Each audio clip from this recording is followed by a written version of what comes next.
Hello, নমস্কার। আমি অভিনেতা সুরজিৎ মল্লিক, যাকে আপনারা সবাই কাটাপ্পা বলে চেনেন এবং সবাই তাই নাম দিয়েছে। এটা আমার দেওয়া নাম নয়, সবাই ডাকে ভালোবেসে, সেই জন্যই বললাম। একটা সত্যি কথা বলি। উম, টলিউড ইন্ডাস্ট্রি টলিউড ইন্ডাস্ট্রি নিয়ে একটা ছোট্ট কথা বলি। আমরা তো ছোট ছোট গুন্ডার চরিত্রে অভিনয় করি। আহ, অনেকে জানেন, চেনেন আমাকে, অনেকে হয়তো বা চেনেন না। যাই হোক, একটা সত্য কথা বলি টলিউড ইন্ডাস্ট্রি নিয়ে। আহ, নতুন সরকার হয়েছে, নতুন আশা। সব অভিনেতাদের অভিনেত্রীদের নতুন আশা যে অনেক কাজ হবে, অনেক কিছু হবে। হয়তো হবে, হয়তো সবাই খুব আনন্দে আছে, হয়তো হবে। সেটা কাদের হবে, সেটা কাদের হবে, সেটা হবে কিন্তু সেই আপার লেভেল, ওপর লেভেলে।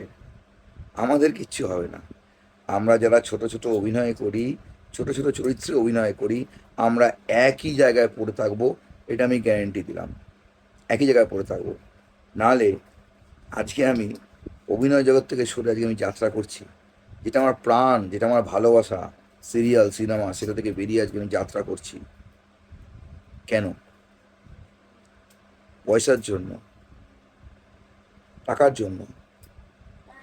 কেন অভিনয়, আমরা টিভি সিরিয়াল সব কিছু করি, এরা যত পারে আমাদেরকে কমাবে, যত পারে টাকা কমাবে। মানে আপনি একটা বললেন যে আমি এই টাকাটা নিই, আরও কমাবে। আর টাকা দেবে ওপর লেভেলে। যারা ফ্ল্যাট করছে, গাড়ি করছে, তাদেরকে টাকা দেবে। আর যারা অ্যাডভেস্টারের চালে থাকে, আমার কিন্তু আমি দেখাতেও পারি, আপনারা হয়তো অনেকে জানেন, তাদের কিচ্ছু দেবে না। তাদের যত পারে কমাবে। মানে গ্যাসের দাম বাড়ছে, সব জিনিসের দাম বাড়ছে, মানে মানুষ খাবে কি? তাও ঠিক মতন টাকা পায় কি না কোনো ঠিক নেই। কোনো কোনো হাউস তো 4 মাস 5 মাস লাগিয়ে দেয়। এবং একটা বড় হাউস, বড় হাউস, আমি নাম বলছি না, 7 মাস বাদে পেমেন্ট দিয়েছিল মুভির। 2 দিন কাজ করেছিলাম, 7 মাস বাদে পেমেন্ট দিয়েছিল। কারোর ভায়া কাজ নয়, ডাইরেক্ট কাজ। সে বড় স্টার, তার ভাইয়ের কাজ, তার ভাইয়ের কাছ থেকে কাজ পাওয়া, এরকমও হয়েছে। তো ঘটনা হচ্ছে আমাদের কি হবে? আমরা যারা কাজ পাবো তো, আমার বক্তব্য এটা, আমরা যারা ছোট ছোট ক্যারেক্টার করি, আমরা পাবো তো? পাবো না, বিশ্বাস করুন। কাজ পেলেও কম টাকা দেবে এরা। আমি বোম্বেতে কাজ করেছি, বোম্বে গিয়ে না এখানে কাজ করেছি খাঁকিদা বেঙ্গল চ্যাপ্টারে। বিশ্বাস করুন, অনেক টাকা দিয়েছে। 2 দিন করেছি, অনেক টাকা দিয়েছে। তারা যদি দিতে পারে, এখানে দেবে না? এখানে যত পারবে কমাবে। আপনি জিজ্ঞেস করুন তো, এখানে যারা জুনিয়র আর্টিস্ট করে, তারা কত টাকা পায়, একবার জিজ্ঞেস করবেন। তাদের টাকা কেটে সত্যি খুব খারাপ লাগে। হাতে খুব কম টাকা পায়, তাও ঠিক মতন তারা পায় না হয়তো। আমাদের কি হবে? বক্তব্যটা হচ্ছে এইখানে একটাই, সরকারে যেই আসুক না কেন, সব ওপর লেভেলে, সবাই মানে বড় বড় হিরোরা, সবাই গলা জড়াবে, সব কিছু করে, তাদের বাড়ি ফ্ল্যাট সব হবে। আমাদের কিচ্ছু হবে না।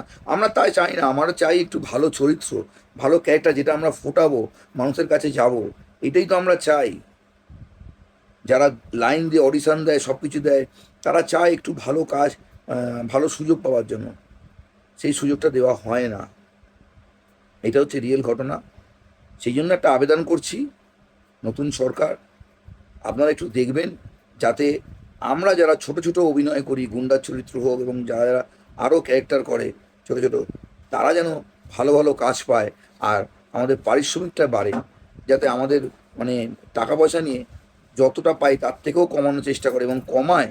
নাহলে করতে হবে না তোমাকে, তোমার জায়গায় অন্য কেউ আছে, আরও কম টাকায় পেয়ে যাবে, তাই না? তাতে সিরিয়ালটা তারা অভিনয় করতে পারুক না পারুক, কম পয়সায় নিয়ে নেবে।